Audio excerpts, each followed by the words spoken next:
Warning: listeners may experience increased motivation, accountability, and personal development. You are now listening to the Think, Grow, Evolve podcast with your hosts, Eric and Jose.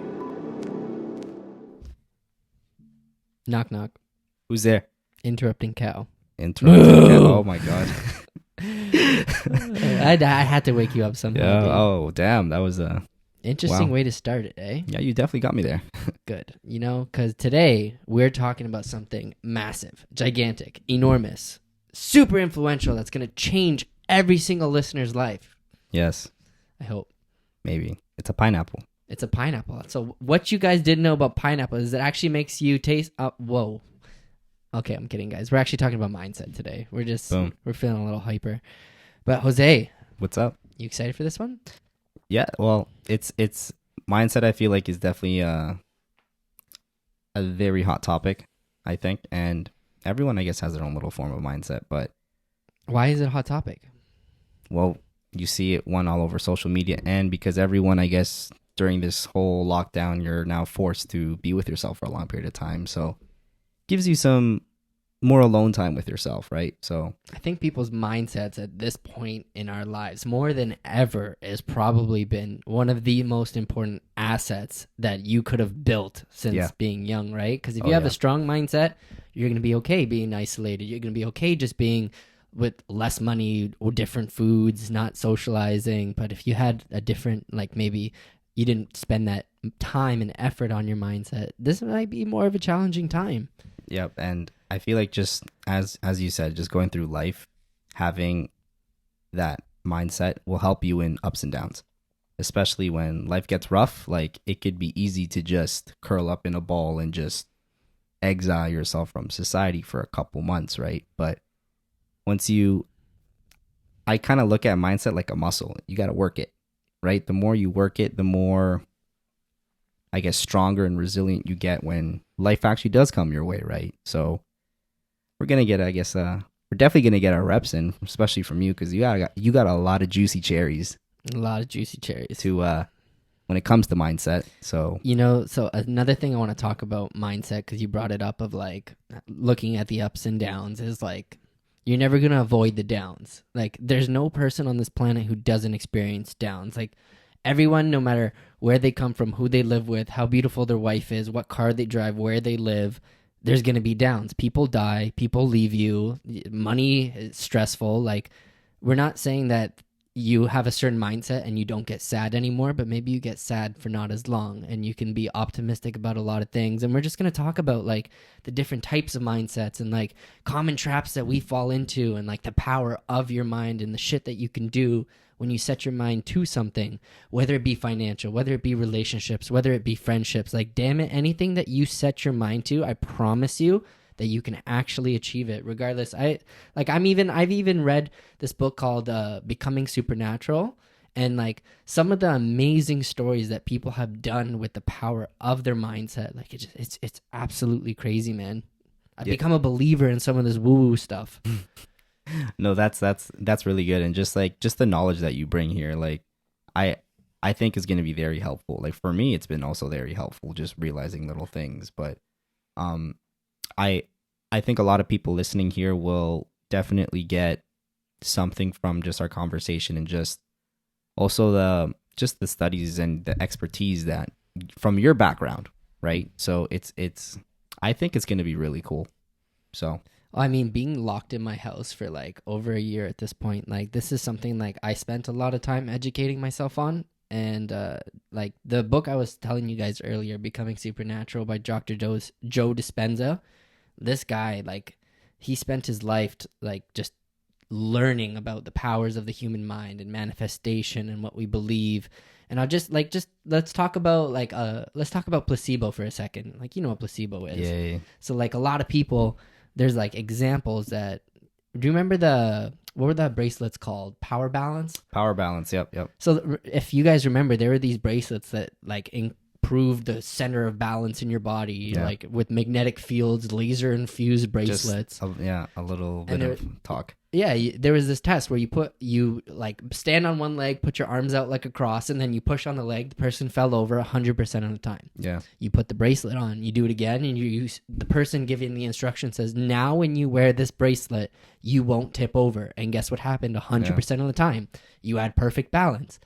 And it's simply because you believed that bracelet gave you better balance. Yep. The power of the CNS system, actually, this is very interesting, is even, the people that get exercise, you guys can probably relate to this, a proper warm-up or a proper, specific warm-up, actually, towards, like, a specific, like, exercise. Like, the example you just said, you're going cold turkey. Let's say you're just walking in the mall and some guy's like, do this exercise. Like, stand on one leg, have your hands up. And they pretty much show you your balance is trash. But then your brain's already kind of like being used to it. And also with the placebo effect, you put this bracelet on. You're a super man. Look how quick it worked. And guess what? With our feelings, and it was trendy for a while, man. I'm pretty sure a lot of people had that. I bought one and one for every family member that I had. It's a genius marketing scam technique, whatever you want to call it. But it's, I think the main thing, I think, is just the power of the mind. Exactly. Just, like, it's very powerful. So a lot of people know about placebo, but another thing is nocebo. So like there's been like these times or these sad instances, for example, where say a doctor gives someone like, hey, you have this disease, you have 6 months left to live. Well, sad, guess what happened? I mean, if anyone's received those words from a doctor, it's got to be a horrible feeling. But there's been people who have, guess what? They've died after the 6 weeks or 6 months, whatever I said. And then autopsy comes and there was no disease, no nothing. But because they believed that they were going to die, it happened. There's been other studies on the nocebo effect where basically like these people were given these pills and they were placebo pills. They weren't meant to do anything, sugar pills, water pills, whatever. And hey, like, oh, you might have diarrhea, you might get bad headaches, you might get migraines. Guess what? These people actually received those symptoms because they believed that they were going to get them. Damn. That I think is very powerful. And damn. That's pretty crazy. It's almost magic. Okay, so like, that leads us to like the power of manifestation, and this is where the talk might go a little bit woo-woo, guys, because this is something like I've learned to believe in, and you can actually, if you believe in manifestation, like you manifest the energy, the rewards, the success, the love, the frequency of positive energy, negative energy into your life that you allow in. Yep. Like in the book, The Secret, or I didn't read the book, I watched the documentary in Becoming Supernatural and so many things, listening to like the book, The Alchemist is all about manifestation. Yeah. You hear all these successful people talking about manifestation. Like Jim Carrey is probably my favorite actor, comedian since childhood. And he talks about that story when he wrote himself the like multi-million-dollar check. Mm-hmm. And like people just hear that and they're like, oh, he got lucky. I truly believe in manifestation. Yeah. And for people that don't believe about like the energy frequencies in our body, I mean, I'm not going to tell you you're wrong because it's hard to prove, even though there is evidence of it. But I'm going to tell you a little story that I read in this book. So basically, there was this girl, I think she was 8 or 10, something like that. She got a heart transplant. Oh. So she gets a heart transplant, and then I think a couple weeks later, the doctor like asked her to come back in just to see if like the transplant went okay. So she comes back in and the doc's like, so how's your daughter doing? And she's like, oh, she's doing fine. Like everything's working normally, but she's having these terrible nightmares. And the doctor goes, that's interesting. Like, what do you mean terrible nightmares? And then she's like, my daughter keeps having this reoccurring nightmare of being murdered by this man. And the doctor goes, yo, what? The heart transplant that she got was from a girl who got murdered and the murder was never found. And everyone's like, the mom's like, what do you mean? So anyways, long story short, the cops interviewed this girl, analyzed her dream, and they found the murderer because of her dream analysis. The energy frequencies that came with that girl's heart that was transplanted into the other girl's heart communicated the murderer who killed her.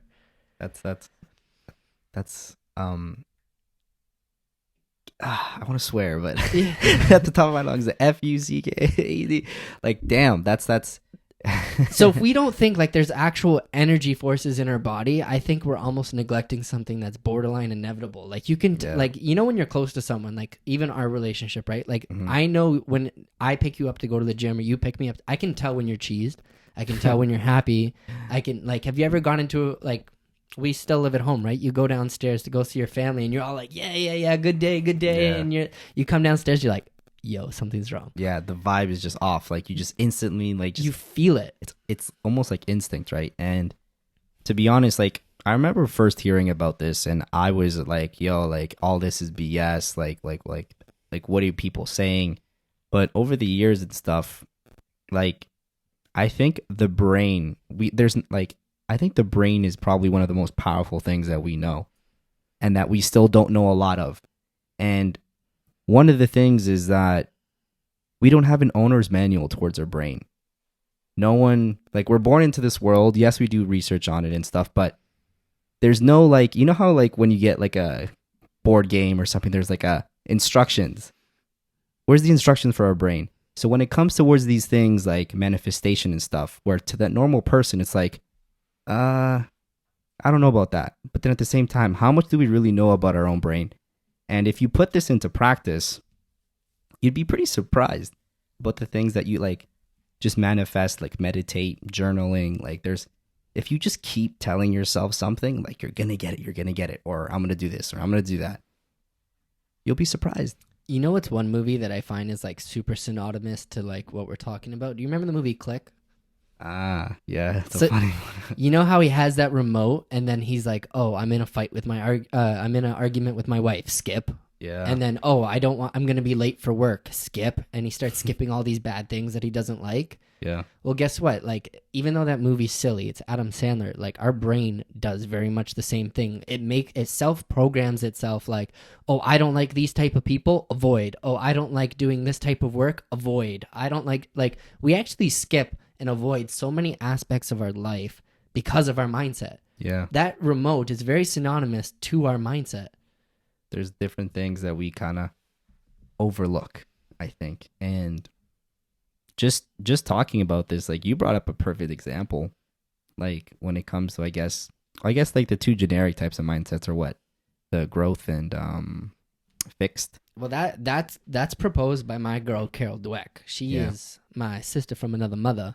Boom. She's a super famous in like the area of positive psychology, and that's a good segue to start talking about growth versus fixed mindsets. Yeah, and we'll get into how I was completely thrown off when you put it towards me, but yeah. Oh, because we all think that like, oh, definitely we all have a growth. Yeah. But let's before we get into that, let's define them. So someone who has a fixed mindset, it doesn't mean that they're like, oh, I only see one way. So a fixed mindset, they believe in like innate abilities. So like, I'll only be this good at soccer because I was born with my genetics, or I can only receive this. I'll only get this intelligent. I'll only get this type of girlfriend or boyfriend. Like you believe that your potential is fixed. Mm-hmm. Once you hit your potential, you can't go higher. Like, oh, I was born to be fat, or I was born to be skinny, sort of thing. I see. Where someone is someone who grows up with a growth mindset, they believe that there's no ceiling. Like you can achieve anything that you work towards. Not that it's going to come easy, but you can like your effort will get you your results, sort of thing. And Carol Dweck, she did this study where she grabbed like a bunch of little kiddos, like students, and she divided them into two groups. So she divided these kids into a success-based group and a effort-based group. And what she did was she gave these kiddos in both groups, like, I think it was math questions or just questions. And she started off with like very simple difficulty and then got them to become more difficult. Anyways, so with the kids that were rewarded for success, every time they got a question right, the feedback they got was like, oh, good job. You're so smart. You're doing great, sort of thing. But what was interesting was that once the questions got like to the point where they couldn't answer it, they wouldn't even try. Like these kids, they started showing very negative bodily reactions like anger, stress, like anxiety. When asked what they feel, they're like, I'm so stupid. Like their language was very negative. And now flash to the other group, the effort group. We're not saying that this is the group that got rewarded for saying, good job, you're working so hard, keep trying. when these students got to the point of those questions that were quote unquote too difficult, not only did they not give up, they like were saying positive things like, oh my God, I love a challenge, bring on harder questions. Like, and a lot of them were getting some right, but it's not even necessarily that they got farther than the other group. It's the fact that their bodily reactions were happier. They liked the challenge. And I think we as humans, like, we fall into that trap of like, oh, I can't do this, so I'm not even going to try. Like, the amount of times like I see people our age, like a simple math question comes up and they don't try it because they don't want to look stupid, because how stupid would I look if I can't do quick math change, right? That's very true, right? And I'm obviously a victim to this. Like, I feel, and I'm still working towards it, right? Like, but there's a lot of times where I guess you kind of have that fixed mindset, right? I honestly thought, I'm like, yeah, I have a growth mindset, student mindset. I'm always, how do I say it, learning, or I'm always open to learning, right? But I honestly realized that I do that within the aspects of my life that I enjoy and that I'm relatively good at. So, cool little example. I didn't even know this, but like, we played basketball like a couple days ago, right? And we were talking about fixed mindsets, right? And then my boy over here just completely called me out, and I'm like, oh shit. Like, you could probably say what I was saying, but I'm not the best at basketball, you know? And I immediately came into that with a very fixed mindset. Like, I was saying, like, it's my first time, I haven't played before, I haven't, just a bunch of, I guess, negative talk. Spanish people don't play basketball. Shit, someone's gonna get offended. But it's that, like, I came in with a very fixed mindset, right? And I thought that I relatively have a dominantly growth mindset, but I realize, I think in life, like, we kind of like to pick and choose. Yeah, no, right? When it comes to fixed and growth mindset, I don't think like you have one and not the other. I think like you can apply one or the other to different situations. But now here's the thing. I tend to notice, especially in myself and a lot of the people I talk to this about, we like using a growth mindset to things that we're good at. And we like using a fixed mindset to things that we're bad at. And let me tell you why I think that is. I think that we use a fixed mindset because it allows us to normalize us being bad at something. So like you coming to play basketball, you're probably saying like, oh damn, like I'm not sinking these shots, and like these guys are sinking shots and they're dribbling and like they're doing all these things. So good. You're probably thinking like, oh, they think I'm bad, sort of thing. Like, oh, well, you know what? Like I've never been good at basketball. Yeah. I can't shoot. I've barely practiced. Like that language makes you feel better about your performance, right? Yeah. And same thing for me when it comes to drawing. Like my whole family is like freaking artists. Damn. Everyone in my family can paint and draw like freaking Picasso or Da Vinci, whatever you want to call it. Shit. And I got two left hands. Like, like I used to, when I was a kid, I used to like break pencils, rip papers in half. Like I was like so angry that I couldn't draw, and then I gave up. I got to the point where I was like, no, it's not in the genes. Like I can't do it. So definitely when it came to that, like super, super, super fixed mindset. But at the same time, I was also that person where when you give me like a math problem or something in school or a video game or a board game, you know those times where they're like, hey, do you want a hint? Hell no. Don't ever give me a hint, because I'm like, I'll sit on for 3 hours trying to figure something out. That's funny. You know those riddles and stuff that they give you? Yeah. Yo, don't ever tell me an answer, or we'll be worst enemies. No. Wow. I love working towards something and like putting in effort and then getting it, even if it's something super anticlimactic like a freaking riddle. Yeah, no, that's a really good trait. Like, and just like, yeah, just the fact of you calling me out, I'm realizing it now, and I'm going to, I guess, try to have more of, I guess, of a growth mindset towards a lot of things in my life, because I thought I did, and then I'm like, wait, I don't think I do towards like everything, because I thought like that's my whole life, right? But I think, yeah, we do have like our little biases, right? Like, especially with the things that we're not good at. I think it's just almost like a defense mechanism for ourselves. Just like, just, this. We don't like being bad at things. Yeah. Like for So- example, like you, like in the dating world, like this is like people think growth mindset and fixed mindset only applies to education or sports or something to learn. No, we do the same thing with people. We do the same thing in relationships. Like if you have a fixed mindset, like, oh, this girl's gonna cheat on me anyways, or she's gonna leave me, or like all women are like this, or like, oh, Or, yeah. my parents divorced, so I'm destined to divorce. Like you can apply the same mentality. Let's forget relationships. Let's throw this into fitness. Like, oh, I was born to be skinny. I was born to be fat. Like, oh, this runs in my genes, sort of thing. Like, if you have a growth mindset, you change it to no, I'm in control. Like, I make my destiny mine. I want to manifest this. Like, you don't wake up being that perfect person that you want to be with that body. You literally have to work towards it. You have to want it. You have to set your energy frequencies to wanting that thing that you want. And guess what? That's when the universe will give it to you. Yeah. That's Alchemist. I should read it. I love that. I love that. And it's crazy how the universe and the world will talk to you, right? And it's kind of crazy. It is kind of crazy, but like when you set your mind on something and you do these little things and you do manifest things, like the universe does work in your favor, I think. You want to know a little manifestation journaling technique someone taught me that I'm really into trying, and Say it. So I haven't done it yet because like a little bit of it sounded a little freaky to me, a little woo woo, but so it's something called scripting. So you know how like before bed people are supposed to journal?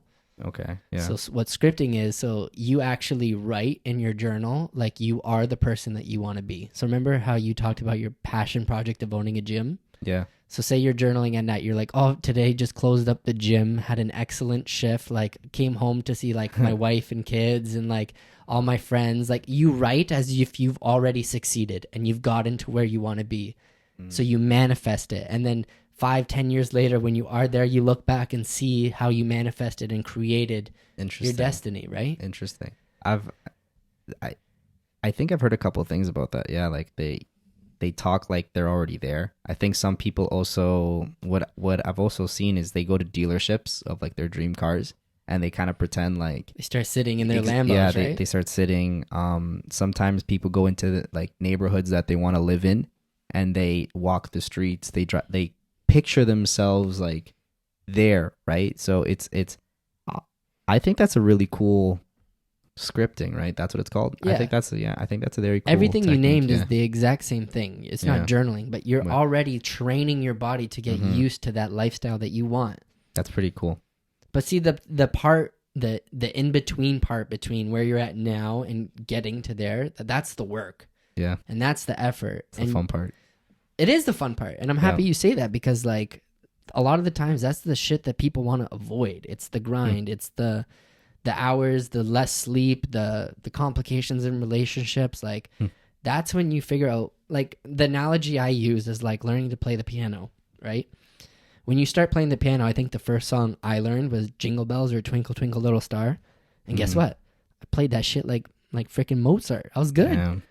Oh, but then guess what? You know, when you want to get better at piano, you don't just keep practicing Jingle Bells or Twinkle Twinkle. You have to step it up. Now you got to learn more notes. Now you got to play with both hands. Now you got to add different treble clef, bass clef. Now you have to make, your journey will get harder. And when it comes to the fixed and growth mindset, if you have a fixed mindset, when the going gets tough and you don't think that you're ready or capable, you're done. You back out. You're back out. You're like, you know what? I'm not shooting to basketball no more. I'm going to stick to the karate or UFC that you like doing. Stick to what I'm good at or just what I'm comfortable with. But you can't grow. I think once you realize, like, to get to where you want to be, you're going to have to challenge yourself. You're going to have to get uncomfortable. You're going to have to start taking responsibility for your weaknesses and get better and practice and practice and practice and fail and fail and fail and learn and learn and learn. Mm-hmm. I really like what you said there, like take responsibility. And like I think accountability is just, I think another big cherry that it's easier said than done. I think it's easy to say, yo, take accountability, take responsibility for your actions, especially when you kind of like fuck up. But it's I think it is a game changer though.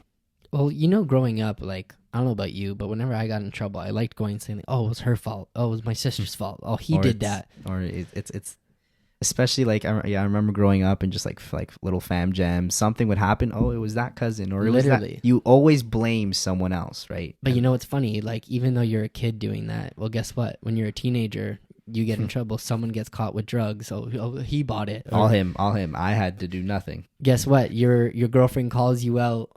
Why are you texting this person behind my back? Oh, she messaged me. Like, we are always blaming. Your boss says you didn't hand this report. All my kids are stressed.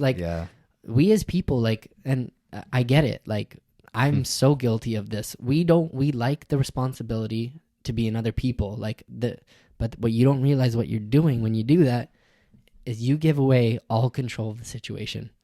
Like, that one thing that we know is that we know nothing, but the thing that we know is that people have so much power over our lives. Like, I can't change the way even in this podcast, I don't know what words are going to come out of your mouth. Like, I can't. Surprise, literally. We can't control people, but we can control our reactions to people. So when you start taking responsibility for your actions and your fuck ups and your mistakes and like how you change your reaction, now you're not the product of your environment anymore. Yeah, I love that. I really, really like that, and I'm gonna start using that. Yeah, it's a tough pill to swallow, right? But I think that is a big thing, because I think something that we keep saying is awareness. I think awareness at this point should almost be second nature, right? But I think to step away from awareness, I think accountability and taking responsibility. That's because if you don't take responsibility, like, you're destined to fall into the trap of victim mentality, and this is huge. Like, we are very common. All guilty of this. I'm so guilty of this. Like, I can name so many. Like, when it comes to fitness, I was always like, I'll forever be skinny. I'll never be big unless I do steroids. When it came to education, be like, this is so much money, and like all these teachers, like, it doesn't matter what work I put in, they're just subjectively grading. When it comes to relationships, it was like, all these girls have done me so wrong, blah, blah, blah. It's just, if anything, it just feels good in the moment when you do like say these little talks in your head about just like these things that you go through, right? Like, there's a lot of, like, even for me, man, like, I would be like, oh, it's just in my genetics, I can't get that lean, like, it's just I'm gonna be tubby for the rest of my life. So let's have a conversation on that. Why do you think it feels good to tell ourselves such fucking horrible shit? Like, I'll always be tubby. Because I agree with you. Like, when we say these negative things, it makes us feel safer. But why? Well, I feel like because we've been so, I think it boils down to comfort, because we've been so comfortable in that position I've been fluffy for a good period of time, right? And me talking about any type of change is almost like foreign to not only my body, but also to my brain. And I think as humans, we don't like change. We like to, like, let's say, stay in like a particular environment, zone, feeling. Like, something I can relate this to is just jobs. Every time, like, how many times have you heard people at jobs, oh, can't wait to be fired, or I'm going to quit, or I'm going to do this, or I'm going to do that. And guess what? They don't do anything. They still stay. They still deal with all that shit. Relationships too, right? Yeah, they deal with that shit, right? And they give themselves like this negative talk, like, oh, it's this, it's that, but yet they still stay. And I think it boils down to comfort, because I think getting fired and now going to a new job, that's uncomfortable. Because you're so used to, I guess, this job, in my little example, me being a little bit tubby, that me talking about, like, let's say me being not shredded, but, nice chiseled. It's like, whoa. Yeah, that negative self-talk literally gives you an excuse not to put in the discomfort, not to put in the work. Because, not to change, if I'm tubby, then, like, there's no point of working out. There's no point of eating better. There's no point of, like, working on myself. Because I'm good now, right? Literally. So it's a rabbit hole. And it leads to something called attentional bias. So attentional bias is like you're only paying attention to the things that confirm your narrative. This is big. So like, for example, for someone who thinks like, oh, all girls are bad, like because of what, like you look back at your life and you look at your dating and you're like, oh my God, well, this girl did this to me. This girl like stood me up. But now I'm only paying attention to the bad. What about all the amazing women have treated me amazing? All the women that have like bought me beautiful gifts while dating, my mom who's been amazing, my sister's been amazing. Like if I had to look back at my life, I have way more evidence of saying like women were amazing to me. Yeah. Same thing. Like if your narrative is like, oh, I'll always be fat. There's probably been many times in your life when you've like worked on your body, you've gone to the gym, you've proved to like a lot of these, we only pay attention to the things that confirm our narrative or confirm our mindset. Mm-hmm. So you got to really look at like what sort of shit you're telling yourself, because your body's going to believe it. And going like full circle from what we were talking about earlier, it's all manifestation. Yeah. If you have the shitty thoughts, guess what you're going to manifest? A shitty blob. If you have like really good thoughts, what do you think you're going to manifest? You're going to believe. Like the relationship with food is like, if you have a bad relationship with food, you're going to eat it and feel like shit. Yeah. If you look at food and like, wow, that looks amazing, and it like looks nutritious or whatever, positive thoughts, you're going to look at it and it's amazing. Mm-hmm. That's I think very something that I'm just kind of been switching my approach when it also comes towards nutrition. Like at first I'm like, to be honest, nutrition for me was pleasure, and it still is to a certain extent. Like, because I'm telling you, like, a good juicy pizza just tastes and just it makes you feel like you're on top of the world, right? But I've also, something I've done actually recently is how certain type of foods make me feel, right? So I don't know how you feel after downing a pizza, but I feel full, bloated. In the moment, I feel good. But after, I just feel sluggish. If anything, it's like almost like a food hangover compared to when I eat nutritious foods, some greens, some nice complex carbs, and some proteins. I'm like, I got more energy. And now my mindset towards food is I look at it as fuel, which is pretty cool, and not just something like pleasure to a certain extent, because I still love food, right? But damn, like it's a work in progress, to say the least. I think. I mean, somewhat. Your mindset is everything, like literally everything. And when we were talking about victim mentality, or even like you talking about your relationship with food, like if we fall into this trap, we fall into this thing called learned helplessness. Oof. So Martin Seligman, he's the I think he's like, if I'm not mistaken, the founder of positive psychology. So if you guys haven't noticed, this is kind of like my area of psych that I love. But he did this study early on where he looked at dogs and he put them in like these boxes and he gave them an electrical shock. And basically all these dogs had to do was like jump over this barrier and they wouldn't receive an electrical shock. But because they got this electrical shock already, instead of jumping over this barrier, they just gave up. They're like, screw it, I can't do this anyways. I'm going to get shocked anyways. Why try? And so Martin Seligman, they term this learned helplessness, because once we think with our mindset that we can't do something, very few people will actually be like, no, I'm trying again. No, we give up. Yeah. Like, how many times are you willing to fail in a relationship, fail in a marriage, fail at a business, and keep trying? It's a lot of people want to avoid that. Right? The first thing that probably comes to people's minds is, whoa. I want to be successful in a marriage. I want to be successful in a relationship. I want to be successful at business, right? But that just doesn't happen overnight, right? Like, you got to go through these things, these little hiccups, right?